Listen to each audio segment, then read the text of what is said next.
Today we'll be going over the models that were presented for the matchup between Ex Machina versus Michael. So let's get started with round one. Here is the model that was presented. 3, 2, 1, go! What is the mass of this part in XXX grams? When I first saw this model, I was like, this looks very familiar. And that got me Googling, and this is what I found. But we're a Libre fan, so it doesn't matter to me. Let's go and build this. So switching over to the drawing first, let's take a look at what the plan of attack was for me. So from the top view, what we will be building is this P shape first.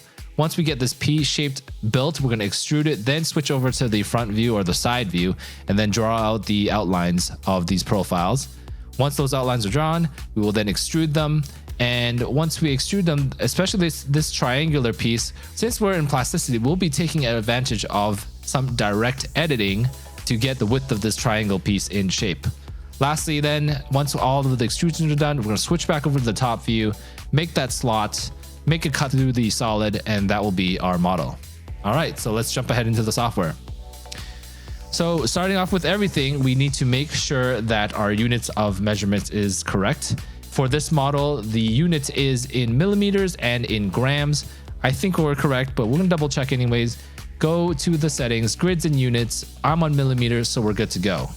First, clear out the cube off the scene, and like we said before, we're gonna switch over first to the top view. So go to the top view, and what we see is that there is an end-to-end height or distance between the two circles that we're going to be drawing. We're basically just going to be using the mirror tool, but first what I like to do is to first get those reference distances in place first. So using the line tool, I'm going to draw right on this y-axis, click and drag, making sure it's 90 degrees. I'm going to enter 160, and that is our reference line. Now it's very small right now, but using one of the power moves we talked about before, I'm going to move that right onto the origin so that I can use the origin for mirroring purposes. In order to do that, with this line selected, I'm going to press G to enter the move tool, F for freestyle, and then right click twice, and that puts our line on the origin. Now things are very small right now, so I'm going to press the / to focus on the viewport, and that gets us zoomed right in. So in order to build this first top half, I'm going to use one of the circle tools. But since we're given kind of the end-to-end distances, like the starting point is at the end or the edge of the circle, normally my go-to tool is the center circle tool, but the best tool for this would be the 2-point circle. So here, clicking on the center circle tool until the menu pop, I'm gonna go and select the 2-point circle. And with the 2-point circle selected, the starting point is gonna be on one end of this line. I'm gonna click and drag, and then it says that the radius of this is 25. So I'm going to enter in 25, and that will be our circle. And that is the end for this line. It has served its purpose because everything else I'm going to achieve using mirroring. So using the edge selection tool, I'm going to select this line, press X to delete it, and we're going to continue on with our model. Now switching back over to the center circle tool. So right over here, click on this, switching back to the center circle tool. I'm going to select the center of that first circle that I created, and I'm going to enter in 28 for that through hole. Using edge selection, I'm going to select both of these circles. Now pressing Alt X, I'm going to use the mirror tool. We're going to mirror it over the Y axis and press enter twice to confirm. Using the line tool now, I'm going to connect the outer circles together, making sure that I get the tangent tooltip. And that ensures that both of these circles, or this line is tangent to both of these circles. I'm gonna left click and right click to confirm. Next thing is we know that there's another line to the right of it that is 18 millimeters apart. So I'm gonna press Shift D to duplicate this line, press X to lock into the X axis, enter in 18, and then press enter twice to confirm. Now switching over to face selection, I'm gonna select these faces, and I'm gonna rotate the camera a little bit. Here with these faces, I'm going to press D for distance, and I'm going to enter in that height of 78 and press enter twice to confirm. Now before doing anything else, we need to make sure we get those fillets. Using edge selection, I'm going to select this edge over here and this edge over here. I'm going to press B for fillet, D for distance, and then I'm entering in 12 for that radius, and then enter twice to confirm. I'm going to switch over to the front view, select all these curves, press X to delete them, I'm going to reselect the solid and then run Alt D or press Alt D to run the alternative duplicate command to project in a rectangular curve that I will use as reference to build the rest of the geometry. So with this curve selected, I'm going to press period for isolate. And now we're going to build that profile from the side or the front, you call. So here we're going to build this triangular piece first. We know that there is a width of 100. So using the line tool from the top here, I'm going to drag out, press tab, enter in 100, enter twice to confirm. And we know that this triangle has a height of 25. So basically I'm just going to move this line down 25. So pressing G to enter the move menu, Z to lock into the Z axis, enter -25, enter twice to confirm. Now using the line tool, I can now just connect the end of this line to this top of this rectangle over here, and that's our triangle. Moving on to the legs, all I need to do is click on this tip of this triangle, and everything's sitting on top of this x-axis, so I don't even need to know the length of this. All I need to know is that this line needs to come and touch the x-axis, and that will be our first line. Now I'm just going to left click once because it now allows me to continue clicking to draw out that profile. And we know, and we're given in the drawing, that this next line is 20 millimeters to the right. So I'm going to press tab, enter in 20, then left click once. And once again, I'm only clicking once because now we're going to draw upwards and we're given another height of 36. So we're entering 36, left click once. And then here, this next line, it's not as straightforward, but we are given the distance of 50 millimeters from the leftmost edge. We're already at 20, so we know that this line must be 30 to make up the difference. So we're going to enter in 30, making sure that we're still at 90 degrees. Left click once, and then lastly, this last line comes from the P shape that we created. It's 13 millimeters from the bottom. We're going to draw that in last, so we're going to do that now. We're going to left click and right click to confirm. Just draw a line down anywhere we want. We're going to trim that away later, but we're going to create that last line from this base. We're going to click on this bottom right corner of that P shape profile, making sure it extends on the x-axis and intersects with our last line that we drew. Left click, right click to confirm. Press G to enter the move tool. Press Z to lock into the Z axis, then enter in 13 to give us that 13 millimeter offset from the bottom. Enter twice to confirm. Using the trim tool, I can now trim away this extra lengthy piece. And that is the side profile done. So now without any of the edges or curves selected, I can press period to exit out of isolation. I'm spinning the camera around, switching over to face selection mode. I'm gonna select this face over here, and I'm gonna press D for distance. But instead of entering distance, I'm gonna hold down Control, so that allows me to snap to things, because we know that this face needs to meet up with or aligned with the center of the circle of this P shape. So holding down Control, I'm just gonna hover until I get to the center over here. Now I can let go and left click once. But before I confirm with the right click, we want this extruded onto the other side. We know this is symmetrical, so we can do a midpoint extrusion. So all we need to do is press tab, and that gives us the point on the other side. Now we can right click to confirm. And now we got to extrude this triangle piece. So once again, I'm gonna click on this triangular profile and press D for distance. And once again, all I'm gonna do, and I know that it's not the correct width right now, but I'm just gonna snap it all the way to this edge over here. We're gonna left click and then right click to confirm. But next thing what we're gonna do is we're gonna select all these curves, we're gonna delete them. And now here we're gonna be leveraging one of the features in Plasticity, this ability to directly edit the model. And here's the key point. When you select two faces that are parallel to each other, the last face that you select will be the one that you're editing. So once again, the last face that you select will be the one that we're editing.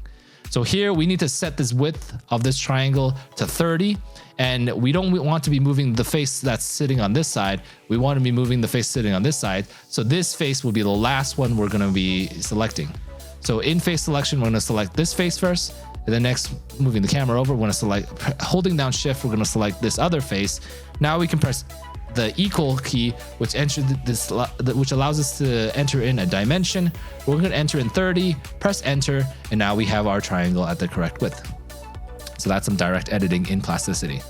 Lastly, we're going to switch back over to the top view, and now we're going to create that slot. And here, this drawing is very interesting because it makes it very easy for us to define the slot, because it basically gives us the width and the height, and then it's offsets from the left edge and this bottom edge over here. So basically, if it just gives us the width and the height, we can build the slot very easily just using the rectangular tool and then filleting those corners. And that's what we're going to do. So starting at the bottom left corner over here, I'm gonna use the rectangle tool. I'm gonna click over here, drag outwards, and here we're given that the slot is 25 mil. It's a 25 millimeter slot through hole. So we're gonna enter in 25 millimeters as the width. Press tab, and for the height we're given 50. So we're gonna enter 50, and then enter twice to confirm. Now with this rectangular curve selected, we're gonna press G to enter the move tool. And here it says that it's offset on the X axis. So I'm gonna use X, press X to lock into the X axis, a distance of 30 millimeters. So I'm gonna enter in 30. And now I'm just gonna press enter once. Usually we press enter twice to confirm our movement, but here we can actually do 2 movements using 1 move command. So again, we already entered 30 for our x-axis. We just press enter and it unlocks that x-axis.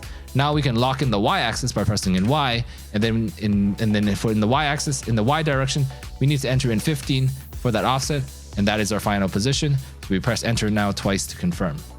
With this rectangular profile still selected, we'll press B for fillet, D for distance, and we're gonna enter in 25 divided by 2 because again, 25 is the diameter. If you imagine that this is built using a circle, so we need to use the radius, and fillets deals with radius. So 25 divided by 2 or 12.5 is the radius that we need to build the slot. Press enter twice to confirm. Now with this curve selected, I'm just press C to enter the cut menu, select the solid that I want to cut through, right click to confirm, and here after cutting, it automatically selects the solid that's the result of the cut. I'm just need to press X to delete it, and that is basically our part. I'm gonna select all of the curves, delete them. I'm gonna press A to select all of our solids, Q to enter in Boolean, Q again for union, right click, and that is our part. Last thing is now we need to calculate the mass. So clicking on the solid, on the bottom, it gives us, and I'm gonna open up the calculator. On the bottom, it gives us the volume of 726,480.75 millimeters cubed. And from Tool Toby, the density of this part is 1,020 kilograms per meters cubed. So I'm gonna multiply this volume by 0.00102. But it looks like that pressure was no problem for Ex Machina, who was able to come up with an answer, 741 grams. And that is correct. So congratulations to Ex Machina. That gives us our final mass of 741, which was the answer that Ex Machina gave to give him the win for match 1. So there we go. That is the part, and that is the end of match 1. Moving on to the next model, match number 2. Here it is on the screen right now. This CAD battle between a Libre and Autodesk Inventor begins in 3, 2, 1, go. What is the mass of this part in XXX grams? This is a tier 4 part. It's out of 1060 aluminum alloy, 2,700 kilograms per cubic meter. This is perfect music for this battle. Let's go. I'm getting pumped.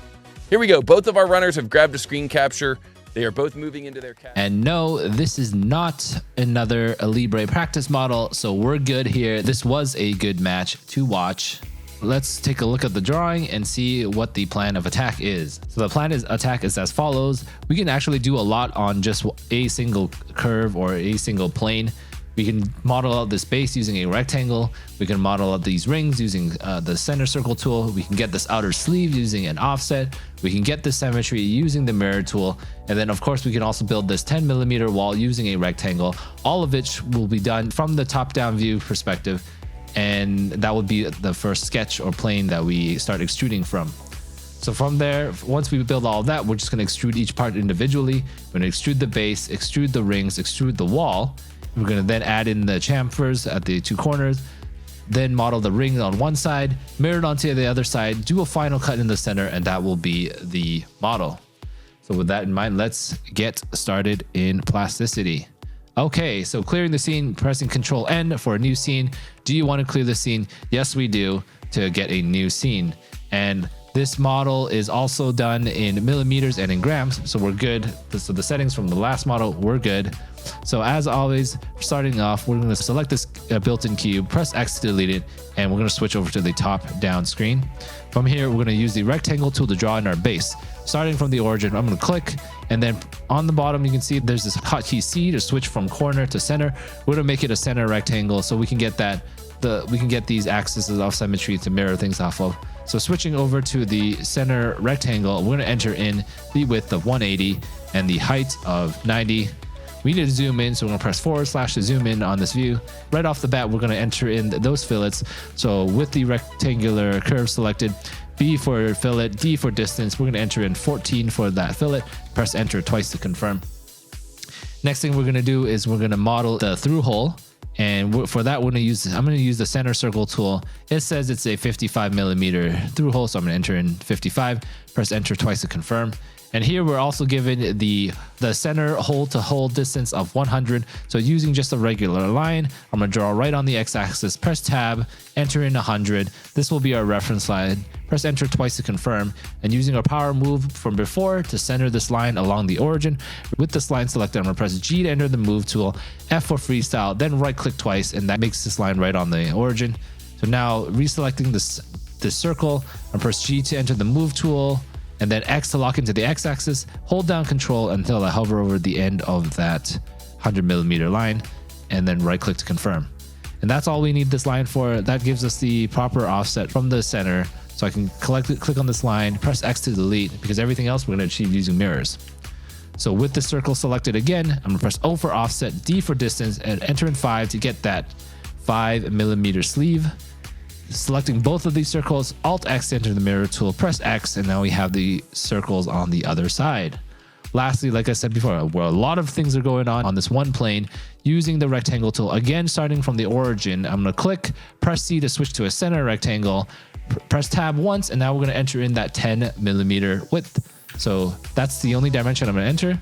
That locks it in at 10. And then now using the mouse, I'm just going to drag until the height matches the height of this base. And then left click and then right click to confirm. So a lot of stuff in this one plane. Next, we're just going to extrude things individually. So starting with just the base, switching over to face selection, I'm going to select these two faces, D for distance, and here we're given that the height of this base is 10, so 10 is all we need. It was extruding the wrong direction, so I press minus so it extrudes upwards. Press enter twice to confirm. That is our base. Next, selecting these rings, press D for distance, and then here we're given that the height is 18, so I'm going to enter in 18. Again, it's the wrong direction, so minus again to get it into the right orientation. Enter twice to confirm. Now this 10 millimeter wall, select this face. It's going to be the wrong direction again, but anyways, D for distance, enter in negative 90, and then enter twice to confirm. And that is our main piece. Now, next thing we're going to do is going to add those chamfers. Here it says it's at 40. The chamfers are at 45, and it has a width of 16 millimeters. That's the default fillet tool, or the chamfer tool in Plasticity, is to do this equal distance chamfering. So that's all we need to do. So if you using edge selection, I'll select these two edges over here. And then on the bottom, it says C for chamfer distance. So I'm going to press C, and I'm going to enter in 16. And notice how in the distance over here, it says negative 16, negative 16. That's what creates that 45-degree angle. That is what we want anyways. So that is the default behavior of this tool. So press enter twice to confirm. Now switching over to the right view, we need to go and draw in that through hole.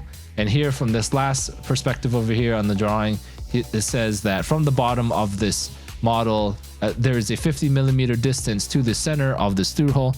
So I'm just using the line tool again, drawing from the bottom of the model, click, drag upwards, press tab, enter in 50, and the end of this line will be where the middle of our through hole will be.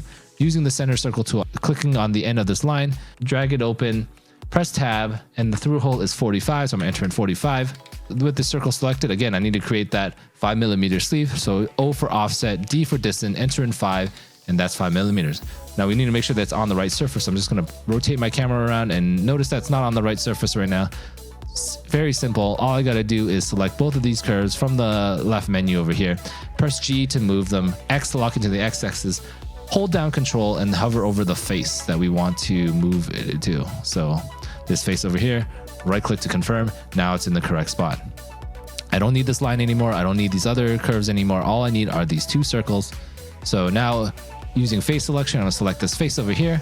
From the drawing, it says that there is a 20 millimeter distance between the ends of the 2 faces. We know that 10 millimeter already makes up the wall.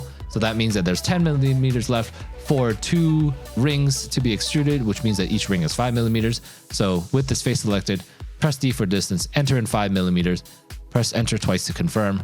Now with this ring selected after extruding, press Alt X to mirror. We're gonna press X to mirror it on the X axis to get it on the other side. And the last thing we need to do now is to make this through hole. And to do that, we'll just select the inner circle, press C for cut, select the wall we want to cut through, right click to confirm.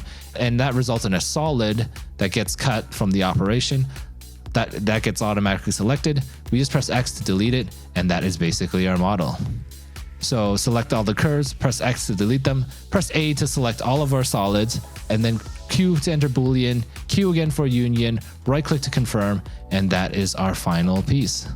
So now to calculate the mass, click on the solid. Here we have I'm gonna open up the calculator.